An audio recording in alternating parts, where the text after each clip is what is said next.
안녕하십니까, 노선호입니다. 오늘도 기분 좋은 즐거운 월요일이었습니다. 국내 주시장 3.85% 상승을 한 66.44포인트 상승을 한 1791포인트 마감을 했습니다. 주식시장이 올라가는 것만큼 기분이 좋은 일은 없는 것 같아요. 그래서 주식시장은 매일매일 상승을 해야 되고요. 2000포인트 빨리 돌파하고 또 빨리 3000포인트까지 상승을 해야 됩니다. 정말 이거는 뭐 웃자고 하는 얘기지만 나라에서 국가 재난지원금을 주는 것보다 주식시장이 올라가는 게 훨씬 더 경기부양이 됩니다. 여러분들의 투자자분들의 계좌가 두둑해지면 자연스럽게 소비도 증가되고요. 그럼 자연스럽게 경제도 살아나게 돼 있습니다. 그래서 주식시장은 매일매일 상승을 해야 됩니다. 자, 오늘도 여러분들 방송 듣기 전에 저를 위해서 좋아요 그리고 구독하기 한 번씩만 좀 클릭해 주시길 부탁드리겠습니다. 기분도 좋은데 뭐 좋아요야 구독하기 꼭 클릭 부탁드리겠습니다. 오늘 같은 경우는 정말 아침부터 좀 다행이었어요.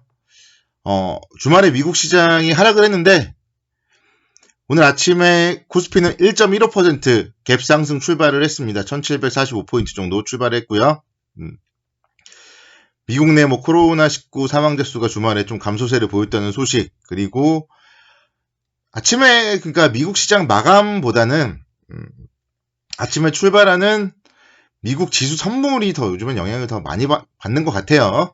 그래서 미국 지수 선물 강세 영향으로 갭 상승 출발을 했습니다. 그래서 사실은 이제 미국 시장이 급등했을 때 아침에 좀 생각보다 못 미치는 상승을 한다. 그러면요. 오늘 시장은 올라야 되는데 왜 못 오르지? 그러면서 살짝 보수적으로 봐야 되고요. 오늘처럼 주말에 미국 빠졌으니까 하락 출발해야 되는데 왜 상승 출발하지? 이런 날은 아침에 이제 조금 긍정적으로 여러분들이 바라보시면 좋아요. 그래서 시장을 항상 바라보는, 이거는 팁으로서 제가 말씀을 드리는 겁니다. 그렇게 미국 지수 선물 강세 영향으로 갭 상승을 출발했고, 그 이후에 이제 수급적으로 봤을 때 오늘 기관 투자자들이 1조 원 순매수를 보였습니다. 기관 투자자들 매수를 했고, 개인 투자자들이 8천억 매도했어요. 외국인들 매도했지만 2천억 원도 안 되죠. 그래서 외국인들의 매도는 그래도 일단은 조금은 잠잠해지고 있다. 그 정도로 보시면 좋을 것 같고요. 오늘 제일 좋은 게 이거예요. 개인들이 매도하고 기관들이 매수했다. 외국인까지 매수하면 금상첨화겠지만 개인들이 매도할 때 주가는 올라갔다. 즉, 저도 개인이고 또 이 방송을 듣는 여러분들도 개인이겠지만 우리 주식시장은 개인 투자자들 반대로만 하면 되잖아요. 지금도 마찬가지죠. 이 방송 들으시는 분들 조정 기다리시잖아요. 기다리는 조정은 온다 안 온다? 오지 않는다.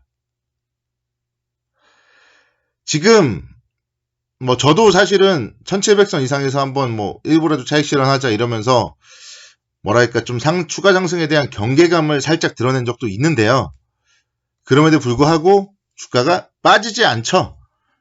빠지지 않으니까 기다리는 조정은 오지 않는다. 그래서 제가 지난주부터는 또 상승을 할 때는 상승을 즐기고 가만히 있자. 이렇게 계속 말씀드렸잖아요. 그래서 오늘 상승도 즐기면 되고요. 상승은 즐기면 됩니다. 하락할 때만 대응을 하시면 돼요. 물론 이건 비중에 따라 다를 거예요. 여전히 비중이 정말 7, 80% 또는 100% 되시는 분들은 내일 만약에 1800 넘어간다면 그때 비중을 줄이는 게 맞고요. 항상 대응할 여력을 가져야 돼요. 또 이제 비중을 줄이셨다 50, 60% 정도 되시는 분들이라면 상승을 즐기시면 되고 더 살 자리만 찾으면 되는 거겠죠. 네, 그렇습니다. 그래서 항상 비중 조절하시고 또 원칙을 지키고 이러는 게 우리 투자자 여러분들 가장 중요한 일이에요. 그렇다면은 이제 비중만 잘 지키고 원칙적으로 대응을 하실 수 있으시다면 제 방송을 굳이 안 들으셔도 되고요. 그런 뭐 원칙이 없으신 분들은 제 방송을 들으시면서 이제 제가 하자는 대로 일단은 좀 따라 하면서 스킬을 레벨업하는 그런 방법을 택하시면 되겠습니다. 그래서 제가 주말에 말씀드렸죠. 제일 중요한 건 뭐다 이번 주? 삼성전자 실적 발표 이후의 움직임이다. 삼성전자 실적이 얼마 나오는지는 사실 중요하지 않아요. 1분기 영업이익이 뭐 한 6조 3천억 원 정도가 시장 컨센서스고 최악의 경우는 뭐 5조 6천억 원까지 갈 수 있다.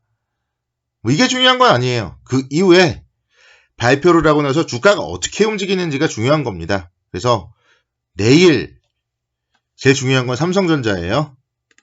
삼성전자가 오늘 상당히 좋았죠. 오늘도 48,700원까지 상승을 했습니다. 오늘 21선도 돌파했어요. 오늘 기관도 500만 주 매수했어요. 기관. 상당히 일단은 긍정적으로 보입니다. 그래서 삼성전자 실적이 안 좋다. 이런 것들은 어차피 지금 42,000원까지 하락하면서 다 반영이 됐잖아요. 삼성전자 실적이 안 좋다는 건. 그래서 뭐 최악의 경우에도 그러니까 최악의 경우가 42,000원과 뭐 5만원 정도 사이 박스권이고요.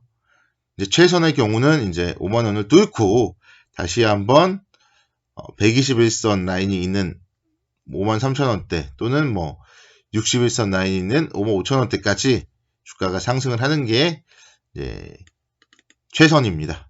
그래서 내일 이후에 반응을 보시자고요. 내일 이후에 기관이 매수를 하고 외국인들 매도도 확실히 최근에 잦아들었죠.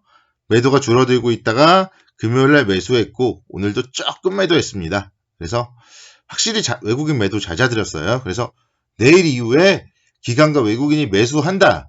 삼성전자를 매수한다. 그렇다면은 시장에 대해서는 조금 더 긍정적으로 접근을 하셔도 무리가 없고요. 내일 또 삼성전자 실적 발표하고 나서 밀린다. 그러면은 일단 저쪽 과정 기다려야 돼요. 그래서 뭐 분할 매수 하신다면은 이제 분할 매수 하시면 될 거고요. 또는 좀 뭐 여력이 없으신 분들은 최적의 타이밍에 매수하도록 기다려야 되겠죠. 그래서 내일도 마찬가지. 내일은 올라가면은 그냥 이제 수익을 즐기는 거고 또 손실을 줄이는 걸로 이제 뭐 만회하는 거고요. 밀린다면 일단 내일은 좀 관망해야 돼요. 그래서 어디서 살지 좀 두고 봐야 될 자리가 내일이다. 그렇게 말씀을 드리겠고요. 지수도 마찬가지예요. 지수 일단 21선 오늘 올라섰거든요. 그래서 좁은 박스권을 오늘 탈피를 했어요. 그렇잖아요. 1760선대 좁은 박스권을 오늘 탈피를 했죠. 그렇기 때문에 조금 이제 긍정적으로 보셔도 되고 지금 다음 고비는 여기에요. 1805에서 1810포인트. 항상 그래도 갭의 자리들 갭을 메울 수는 있겠지만 갭을 돌파하는 거는 상당히 좀 많은 에너지를 필요로 합니다. 그래서 내일 같은 경우 제 생각에는 만약에 뭐 좋으면 좋겠지만 이 정도에서는 조금 더 또 저항을 한번 받고 다시 한번 뭐 1760포인트 정도 테스트를 할 가능성이 더 높지 않을까? 뭐 그렇게 보고 있고 뭐 다시 뭐 1760포인트가 와도 그게 뭐 문제 있는 건 아니잖아요. 그래서 그렇게 이제 왔을 때는 또 매수 관점으로 접근을 하면 되는 것이고요. 전반적으로 큰 문제는 없을 것이지만 일단 내일 이후에 삼성전자와 수급 상황들을 잘 살펴보고 또 대응을 하자. 그렇게 말씀을 드리겠고요. 종목은 일단 오늘 좀 특징적인 게 키움증권 상당히 특징적이었어요. 제가 키움증권도 제가 말씀 뭐 여러 번 드렸던 것 같아요. 주가의 움직임, 장대 양봉도 보였을 때 제가 말씀을 드렸던 것 같아요. 그래서 뭐 이때도 뭐 조정 시에 매수하자 이렇게 제가 말씀드렸던 것 같은데 오늘 또 장대 양봉이 또 나와 버렸습니다. 그래서 상당히 좋죠. 전월 신규 계좌 수가 43만 개. 3월 약정 환산 금액이 211조. 그래서 전년 동기 194%, 전월 대비 67%가 증가했다고 합니다. 그래서 증시 호황에 수혜주는 키움증권이에요. 그래서 이런 종목들은 뭐 샀으면은 보유해야죠. 그래서 정고점 8만원 노려봐야 될 것 같아요. 그래서 긍정적으로 이런 종목들 보시자고요. 자, 오늘도 수고 많으셨고요. 내일 또 뵙도록 하겠습니다.